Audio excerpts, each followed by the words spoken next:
భార్య వ్యభిచారం నిరూపించడానికి పిల్లలు డిఎన్ఏ టెస్ట్ చేయవచ్చా?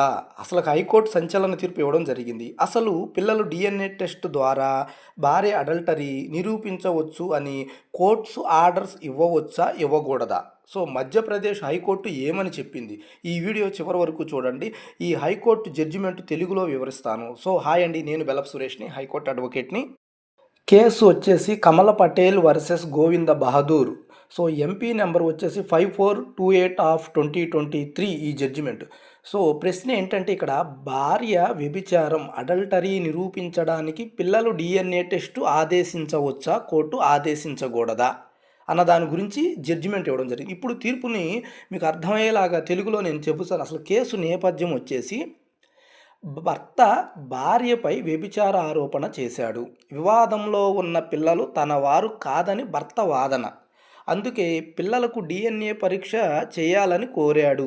సో భర్త ఇక్కడ ప్రధాన న్యాయ ప్రశ్న ఏంటంటే భార్య వ్యభిచారం నిరూపించేందుకు పిల్లల డిఎన్ఏ పరీక్ష ఆదేశించడం చట్టబద్ధమేనా?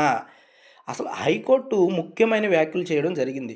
సో డిఎన్ఏ టెస్ట్ ఒక తీవ్రమైన ఆదేశం. ఇది వ్యక్తిగత గోప్యత అంటే ప్రైవసీ, పిల్లల హక్కులు ప్రభావితం చేస్తాయి. సాధారణంగా డిఎన్ఏ టెస్ట్ ఆదేశించరాదు. ప్రతి కేసులో రొటీన్గా డిఎన్ఏ పరీక్షలు అనుమతించరాదు.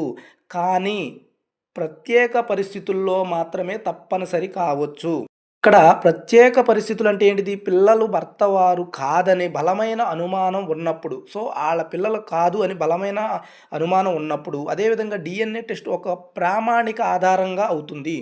సత్యం తెలిసేందుకు కోర్టు డిఎన్ఏ టెస్ట్ ఆదేశించవచ్చు. న్యాయం జరగాలంటే వివాహ బంధంపై తుది నిర్ణయం తీసుకోవాలంటే, సో ఇక్కడ ఎటువంటి ప్రూఫ్స్, ఎటువంటి సాక్ష్యాధారాలు లేనప్పుడు ఫైనల్గా సత్యాన్ని బయటికి తీయాలి అంటే ఎవిడెన్స్ మనకి దొరకనప్పుడు సో డిఎన్ఏ టెస్ట్ అనే ఆర్డర్ని ఇవ్వచ్చు అంటూ కోర్టు చెప్పడం జరిగింది. అదేవిధంగా పిల్లల హక్కులపై కోర్టు దృష్టి, పిల్లల గౌరవం, మానసిక స్థితి దెబ్బతినకూడదు అంటూ, కాబట్టి కోర్టు చాలా జాగ్రత్తగా మాత్రమే ఇలాంటి ఆదేశాలు ఇవ్వాలి అంటూ హైకోర్టు చెప్పడం జరిగింది.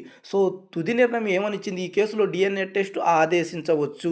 ఎలాగూ భార్య వ్యభిచారం నిరూపించడానికి డిఎన్ఏ పరీక్ష చట్టబద్ధమే, అయితే అది అసాధారణ పరిస్థితుల్లో మాత్రమే ఇవ్వాలి అంటూ కోర్టు వ్యాఖ్యానించడం జరిగింది. సో మరిన్ని వీడియోల కోసం like and subscribe. Thank you so much.